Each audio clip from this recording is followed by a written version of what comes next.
آج اسرائیل پاگل کتے کی طرح کاٹ رہا ہے، اس کو یہی تمیز نہیں ہے کہ یہ معصوم ہے اور بے گناہ ہے، کیونکہ توازن اس کا بگڑ گیا۔ اور مسلمان کے پاس صبر ہے، صبر کا سہارا لے کر کے مسلمان سنبھل جاتا ہے، پاگل نہیں ہوتا۔ دنیا پاگل ہو رہی ہے، مسلمان پاگل نہیں ہو رہا۔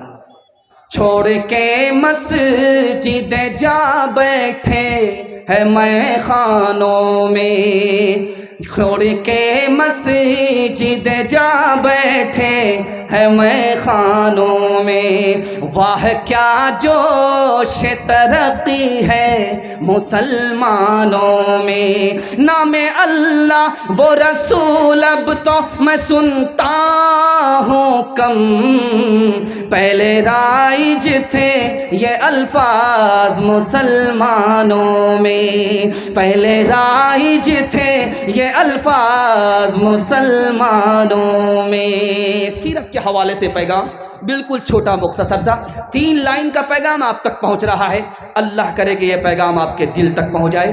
سنت پر کھڑے ہوں گے ہاتھ اٹھا دیجئے جوش کے ساتھ انشاءاللہ۔ بیٹا کی شادی فری نہیں ہوگی، ہاتھ اٹھائیے انشاءاللہ۔ یہ دیکھیے بہت خوبصورت پیغام جلدی نکلے گا۔ فرانس کا انقلاب آیا، 26 لاکھ لوگ مارے چلے گئے۔ 1857 کی جنگ ہوئی، 1 کروڑ لوگ مارے چلے گئے۔ 1955 میں کوریا کی جنگ ہوئی، 15 لاکھ لوگ مارے چلے گئے۔ 1979 میں گلف وار ہوئی، 1 لاکھ لوگ مارے چلے گئے۔ 1914 میں پہلی جنگ ہوئی، پہلی جنگ عظیم ہوئی، 83 لاکھ لوگ مارے چلے گئے۔ 1941 میں دوسری جنگ عظیم ہوئی، کتنے لاکھ کروڑ لوگ مارے گئے؟ 3 کروڑ سے لے کر کے 6.5 کروڑ تک لوگ مارے گئے۔ ہمارے نبی نے پوری زندگی میں صرف 27 جنگ لڑی ہے۔ 27 جنگ میں لڑنے کے نتیجے میں دونوں طرف سے کتنے لوگ مارے گئے؟ 1018۔ اتنے کم لوگ جنگ میں مارے گئے، زندہ رہنے والے لوگ زیادہ، مرنے والے لوگ کم۔ کیوں؟ نبی نے محبت کیا، نفرت نہیں کیا۔ نبی نے مدد دی، تانا نہیں مارا۔ نبی نے معاف کیا، بدلہ نہیں۔ جو بات مجھے آپ تک پہنچانی ہے، جو پیغام آپ کو دینا ہے، وہ سنانے کے لیے جا رہا ہوں۔ دھیان سے اس کو سنیے گا۔ جہاں تک میں آپ کو پہنچانے کے لیے جا رہا ہوں وہاں تک آپ پہنچ رہے ہیں، ماشاءاللہ بہت خوبصورت جلسہ ہو رہا، اللہ اس کو قبول فرمائے۔ نبی صلی اللہ علیہ وسلم کی عمر 17 سال ہے۔ ایک جنگ ہو گئی، 2 قبیلے آپس میں لڑ گئے، 2 خاندان کے لوگ آپس میں لڑ گئے، ایک ہی خاندان کے لوگ آپس میں لڑ گئے۔ نبی کو بڑا غم ہوا۔ اس کے بعد وہ جنگ ختم ہو گئی، صلح ہو گئی، نبی کو بڑی خوشی ہوئی۔ خوشی کیوں ہوئی؟ 4 وجہ سے۔ عورتوں پر ستم ہوتا تھا، اس جنگ میں وعدہ کیا گیا عورتوں پر ستم نہیں ہوگا۔ کتے کی طرح عورت کو کھانا دیا جاتا تھا، وعدہ کیا گیا کہ نہیں، عورت کو بھی انسان سمجھا جائے گا، انسان کی طرح سلوک کیا جائے گا۔ اور اس جنگ میں دوسرا اعلان ہوا، غریبوں کو اکیلا نہیں چھوڑا جائے گا، مال تجارت دے کر کے غریبوں کو آگے بڑھایا جائے گا، غریب نہیں رہنے دیا جائے گا۔ اس بات پر اللہ کے رسول کو خوشی ہوئی۔ تیسرا اعلان ہوا، آپس میں کبھی نہیں لڑیں گے ورنہ طاقت ٹوٹ جائے گی، دشمن کو موقع ملے گا۔ اگر باہر سے کوئی دشمن لڑتا ہے تو سب مل کر کے مقابلہ کریں گے۔ اللہ کے رسول فرماتے ہیں نبوت کے بعد ایسی خوشی ملی تھی جو خوشی اللہ نے 17 سال میں عطا فرمائی۔ انگریز مورخ ہے، وہ کہتا ہے کہ اسلام اتنی تیزی سے کیسے پھیل گیا۔ 1984 کی رپورٹ ہے، اسلام 50 سال میں امریکہ جیسے ملک میں، فرانس جیسے ملک میں، برطانیہ جیسے ملک میں کتنی تیزی سے پھیلا، بغیر طاقت کے، بغیر پیسے کے اسلام کتنی تیزی سے پھیلا، اللہ کا شکر آپ ادا کریں گے۔ 50 سال میں 235% اسلام پھیلا، 235%۔ اور عیسائیت زور کے نام پر، زر کے نام پر کتنی پھیلی 50 سال میں؟ 47%۔ 47% عیسائیت پھیلی، اسلام 235% پھیلا۔ انگریز مورخ لکھتا ہے کہ 3 وجہ سے اسلام پھیلا۔ مسلمان کو ترقی ملی، مسلمان کامیاب ہو گئے، پوری دنیا میں چھا گئے، 7 سمندر پار اسلام پہنچ گیا۔ 3 وجہ سے پہنچا۔ مسجد میں نماز آئی، مسجد کی تعمیر نماز کے لیے ہوئی، آج اسی مسجد کی آبادی کے لیے جس پر اسرائیل کا قبضہ ہے، مسجد اقصی کی آزادی کے لیے جنگ لڑی جا رہی ہے۔ اسلام پھیلا 3 وجہ سے، مسجد کی وجہ سے، اور مسجد میں سب مل کر کے امیر اور غریب، چھوٹے بڑے ایک صف میں متحد ہو کر کے اتحاد کا مظاہرہ کیا، اس کی وجہ سے اسلام پھیلا۔ محمد آئے، تحفے میں نماز لے کر کے آئے، نماز کے بہانے سے اتحاد دے دی، مسجد عطا کر دی، رحمت براہ راست مسجد پر اترتی ہے، اس کی وجہ سے اسلام پھیلا۔ انشاءاللہ ہمارا مضبوط رشتہ اگر مسجد سے رہا، اتحاد اگر باقی رہا، نبی کی شان کو ہم نے باقی رکھا، تو دنیا کی کوئی طاقت ہم پر غالب نہیں آ سکتی۔ ہاتھ اٹھا کر کے وعدہ کیجئے کہ مسجد میں نماز پڑھیں گے، دوسرے کو پڑھنے دیں گے۔ ہاتھ اٹھائیے، انشاءاللہ بالکل صحیح جا رہا ہے۔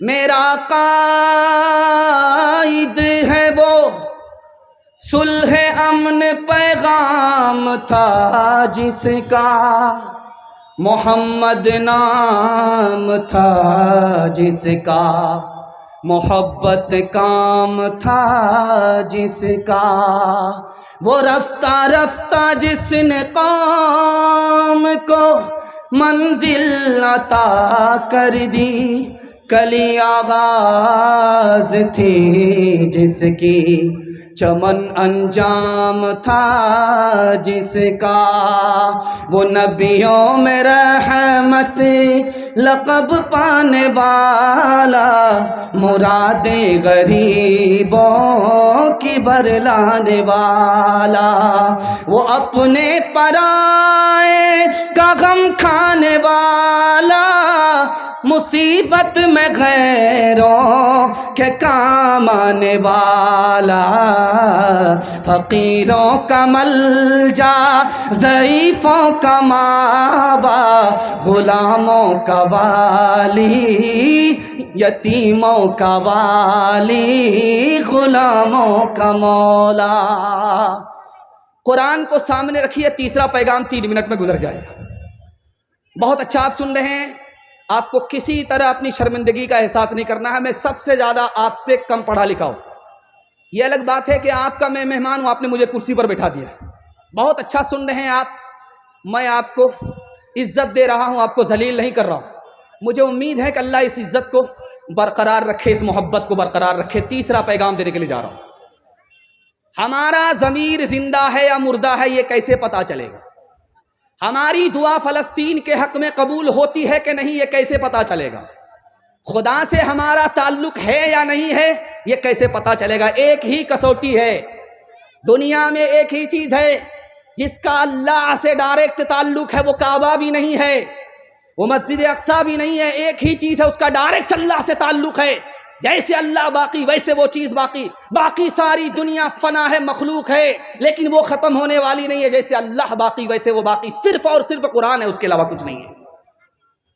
قرآن ہی ہے جو باقی ہے، مخلوق نہیں ہے، اللہ کی صفت ہے۔ جیسے اللہ باقی ویسے قرآن باقی، لیکن اس قرآن کی کسوٹی پر ہم کو یہ معلوم کرنا ہے، ایکس رے کرنا ہے کہ میرا ضمیر زندہ ہے کہ نہیں، خدا سے ہمارا تعلق ہے کہ نہیں، ہماری دعا قبول ہوتی ہے کہ نہیں، یہ دکھانے کے لیے جا رہا ہوں۔ اگر اس دل کے اندر قرآن ہے تو یہ دل زندہ ہے، اگر اس دل کے اندر قرآن نہیں ہے یہ دل مردہ ہو چکا ہے۔ اس لیے اس کی نشانی ہے کہ جگانے پر بھی نہیں جاگتا۔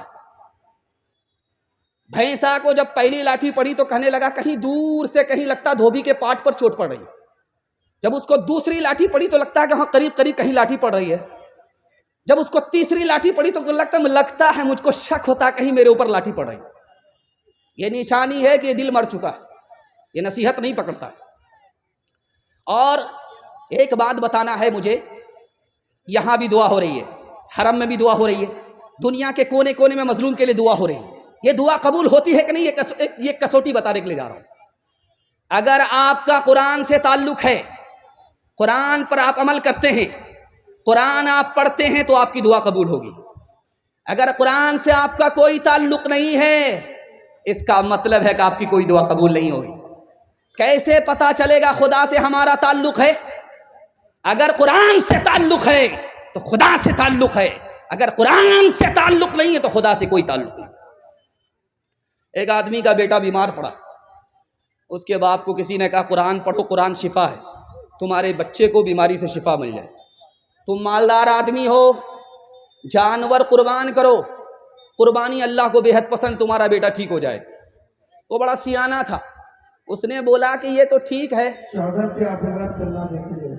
یہ تو ٹھیک ہے کہ قرآن سے شفا ملتی ہے, یہ تو ٹھیک ہے کہ قربانی سے شفا ملتی ہے, لیکن میرا جانور ابھی جنگل میں گیا ہے, وہاں سے آنے میں زیادہ دیر ہو جائے گی, اس لیے جانور کی قربانی چھوڑ دیجئے, قرآن پڑھ کر کے میرے بیٹے کے لیے دعا کر دیجئے. تو کہنے والے نے سچائی بتائی کہ قرآن تمہاری زبان پر ہے, دل کے اندر نہیں ہے. دل کے اندر جو چیز گھس گئی ہے وہ مال و دولت ہے, جس کو دل کے اندر رہنا چاہیے وہ تو زبان پر ہے, اور جس کو جیب میں رہنا چاہیے وہ دل کے اندر چلی گئی ہے. یہ